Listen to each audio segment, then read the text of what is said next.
serangan Israel ke Qatar menjadi titik balik.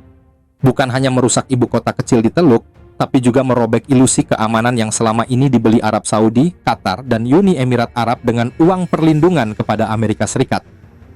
Dari sinilah lahir gagasan besar, membentuk aliansi militer Arab Islam. Sebuah visi yang segera dilabeli publik sebagai NATO versi Timur Tengah. Secara teori, skenarionya tampak menakutkan bagi Israel.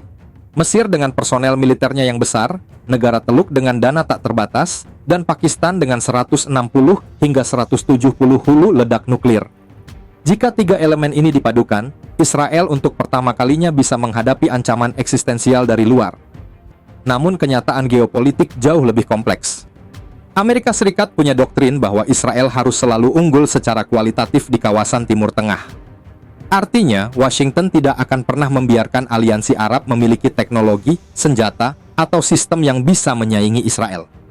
Lebih dari itu, hampir seluruh sistem pertahanan negara Arab, dari jet tempur hingga radar, terikat pada logistik dan izin ekspor Amerika. Tanpa restu Washington, kekuatan militer Arab hanya sekedar mainan. Selain itu, masalah terbesar justru datang dari dalam. Arab Saudi dan Uni Emirat Arab sampai saat ini menganggap Iran adalah ancaman utama. Qatar sebaliknya menjaga hubungan dengan Teheran, menampung Hamas, dan bersahabat dengan Turki. Bagaimana mungkin membangun aliansi militer jika definisi musuh saja berbeda? Namun, jangan anggap remeh. Aliansi ini kemungkinan besar tidak akan pernah terjadi dalam bentuk militer nyata, tapi secara politik dampaknya sudah terasa. Doha dan Riyadh sudah mengirim sinyal kepada Israel bahwa dunia Arab tidak lagi pasif, dan kepada Amerika bahwa dominasi tunggal Washington di kawasan mulai goyah. Dan disitulah makna strategisnya.